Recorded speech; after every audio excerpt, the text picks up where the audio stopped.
All right, sounds good. So, hey everyone, we're Airogistic. I'm Catherine, and then I've got my team members Jordan, James, and Victor.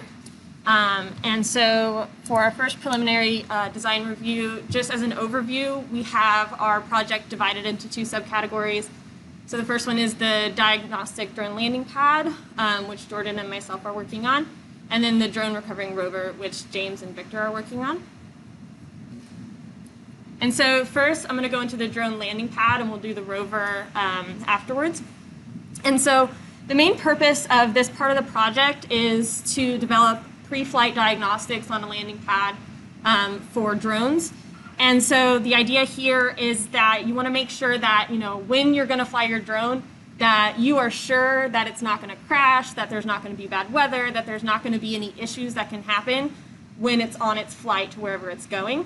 And so we're working with the EE team and an IE team on this part of the project. And so basically, just to make sure that you have that preventative maintenance so that you can reduce the cost of any sort of maintenance or maintaining a fleet, and to reduce failures, and then also in regards to safety as well, and making sure that your fleet's going to last longer and be more consistent too.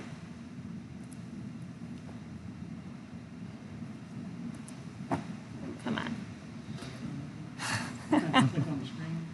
Click on the screen. There we go.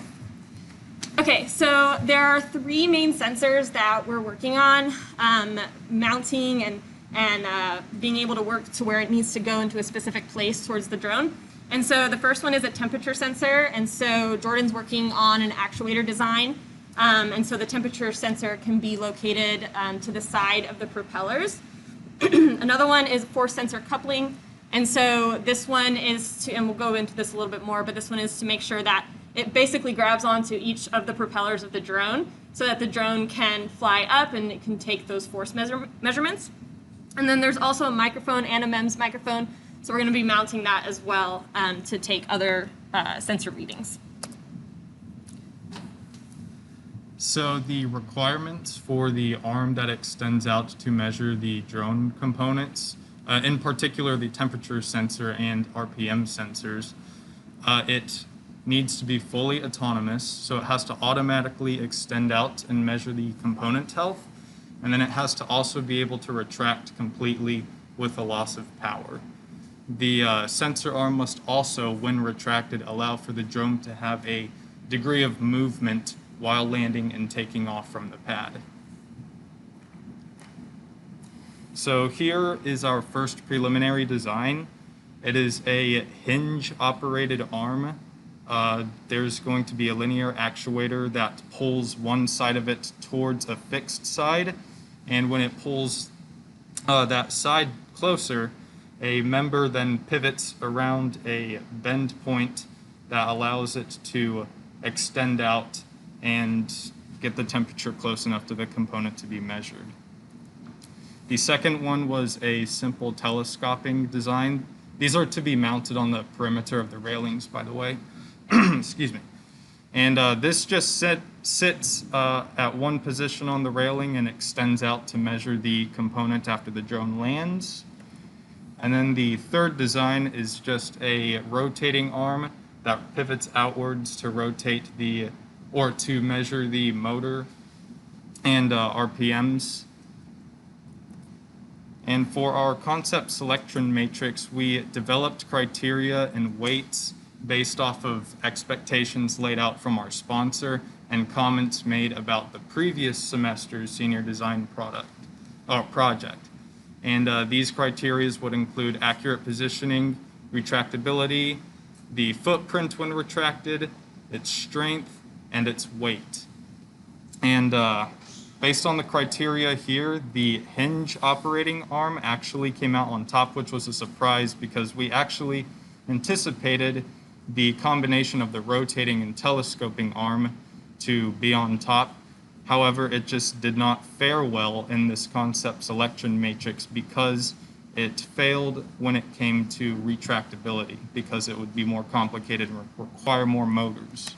So is that retractability requirement, is that okay, want to have or gotta have? Gotta have. Okay, then that makes sense why you couldn't do it. Correct. And so for the FEA and motion analysis, here's an example of the rotating arm. I have the GrabCAD sensor model that's roughly the same size as the sensors we'll be using.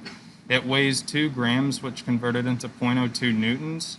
And I had this set up on the end of the sensor arm so we can analyze the stresses that it would be going over. And on the right here, we have a little animation of how the rotating arm is going to move out to measure the drone. So the next steps we'll be taking for the sensor arm would be to continue the FEA analysis except with the leading design, but we're also going to continue to do model tweaking and eventually head to 3D printing. All right. So the second part that we're working on right now is the force sensor coupling. And so the current requirements is to do a manual coupling, so someone actually physically putting these force sensor housings onto the propellers itself. But our stretch goal is actually to have this be automatic. And so basically this picture here is the bottom, there's a top plate on the landing pad, and this is the underside of it. And so these are the force sensors that are there, and there's basically a hook that a wire will attach to, which I'll show here in a little bit, which will go through holes that are cut out of the plate. And so jumping into the concept selection matrix really quickly, there were 3 main designs that we were considering. One was a push latch mechanism. Another one was a rotational notch, which you can kind of think of almost like a pill bottle system. And then you also have like an L-clamp system that can kind of come off from the side to then clamp onto the propellers. And so our main criteria that we looked at was consistent vertical motion, a small footprint when retracted, just like the temperature sensor actuator as well. It being lightweight, since the drone's going to be lifting this up to take the force measurements.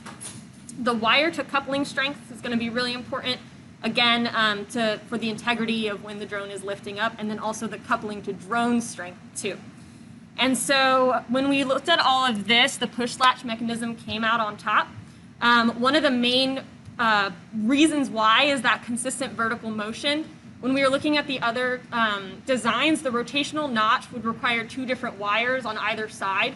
And so there's more chance of variation or an issue coming up if one side just kind of leaned to the left or the right. That could cause some issues. And then the L-clamp, the wire would kind of be off to the side. And so because of that offset, again, you could have some issues that came up there.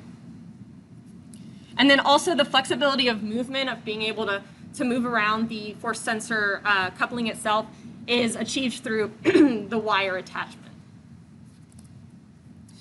And so here's some pictures of the drone model with the landing pad. Our advisor, Sumaid, has been working on this landing pad CAD model, and he's been doing an excellent job, so it's been really helpful. And so you have on the left picture, this is for the push latch mechanism. On the left picture, sort of at the bottom there, you have the coupling itself. And so your drone would come down and land, and then someone would take this coupling and attach it to the bottom of the propeller. And then there would be that wire attachment to the bottom, which you can see represented with the green line. And so on the right, the drone would then hover, and that force reading would be taken with the wire attached, so that it's both attached to that latch mechanism, but then also to the force sensor that's underneath the pad. And so here's a top view of what would be going on. So you can see again on the left side, you have the drone, and there are the 4 propellers. So you would have those each placed along where the force sensors couplings would be. And on the right, you can kind of see where the force sensor latching mechanisms would be placed when you're not taking the reading. So they would be off to the side so that it wouldn't impede the landing of the drone. And then again, the wire would be connected and it would go underneath and attach to the force sensors themselves. So all 4 are measuring at the same time? Correct. So do you get individual force numbers from each one? Yeah. Okay, so you're trying to figure out what engine, what motor is pulling harder? Yeah, just to do some like diagnostics on if there are any issues with the motors. Yeah. Or to see how much it deviates from the Because manufacturer's they're all equal, specifications. they're all at the manufacturer's requirements, then you say scale. Yeah. Yes. So here's a closer view of that push latch mechanism itself. And so basically the propeller goes in there when you see there's a propeller frame, the bottom side of the frame. And so it goes down like the blue arrow on the top there is showing.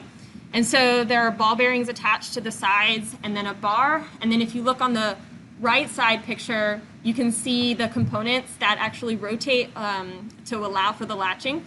And then you can see down at the bottom, it's sort of cut out from the section view, but that's the little hole that then that wire would be connected to. And so this is the step-by-step movement of how it would work.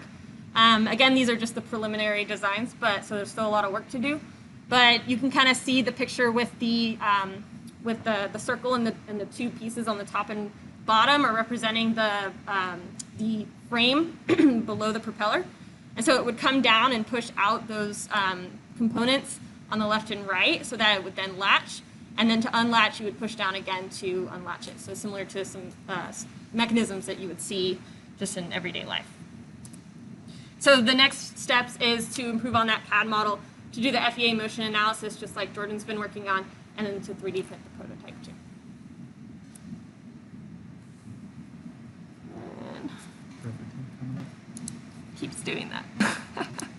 All right, cool. So I'll let y'all come over. All right, next up we got the drone recovering rover. First off, the rover needs to be able to pick up a crashed drone and bring it back to the operator. The rover also needs to be balanced in weight and have all the components required to run it in their respective mounts. Each mount and housing must be secured to the components to the rover and not impede the operation of the mechanical arm. Some of the key components are the tires and the suspension, the microprocessor mounting, the mechanical arm attachment, and the Lidar and camera mounting. First off, we have the tires and the suspension. The tires were too weak and made the drivability poor. Therefore, we installed tire foam, as you can see in the top left picture. And on the top right picture, we actually had to put the tire in the oven in order to remove that tire from the rim to break off the glue. And second off, we have the suspension. The old suspension was not strong enough to hold up the weight of the top plate of the rover and all the components that would go on it. As you can see in the bottom left picture, it's the old suspension is still on the rover, and they were just too small and the springs weren't strong enough. On the bottom right portion of the picture, you can see that we installed the new suspension and the springs were strong enough to take the weight. Next up, we have the microprocessors. The rover and the mechanical arm are controlled by two microprocessors. The original design had two flat, separate mounts for them. They were both going to lay flat on top of the plate and back to back. The new design has both mounts combined in a vertical orientation in order to save space and have both ports facing the same way. On the top two pictures, we have the mount for the Arduino and the mount for the Jetson Nano. They're both in their original position. They're both laying flat, and that would just take up way too much space on the rover. So the bottom two pictures is how we're going to mount it now. And as you can see, it saves a lot of space. Are those 3D printed for gel printed? Yes, sir.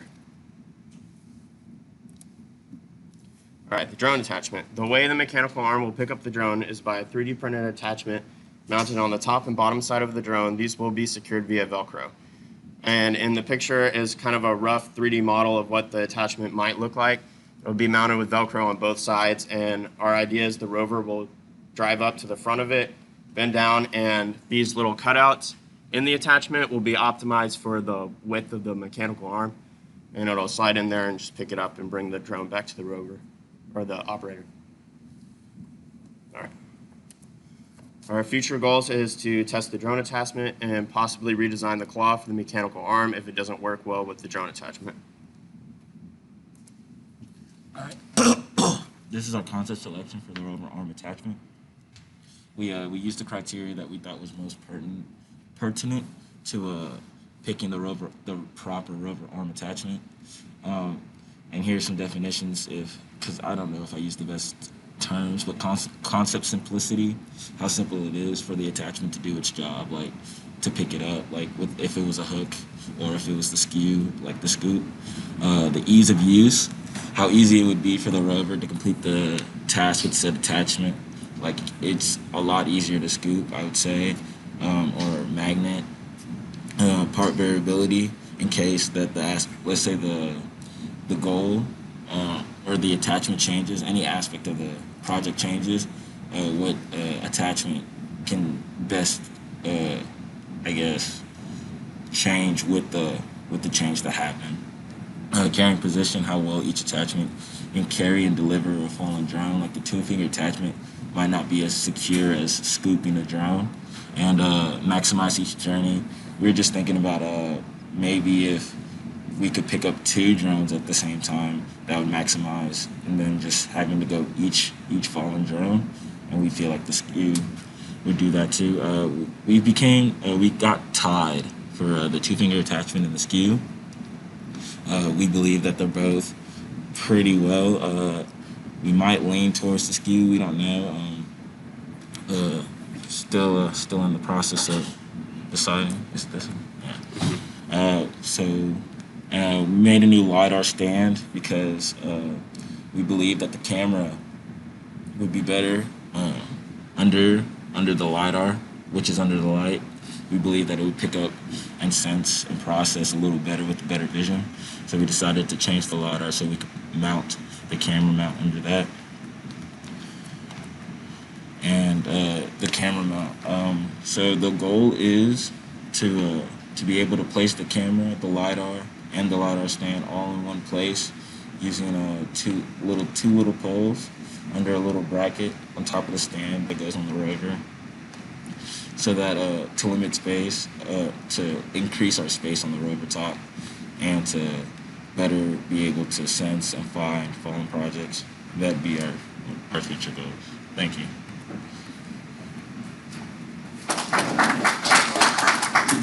Let me shut this thing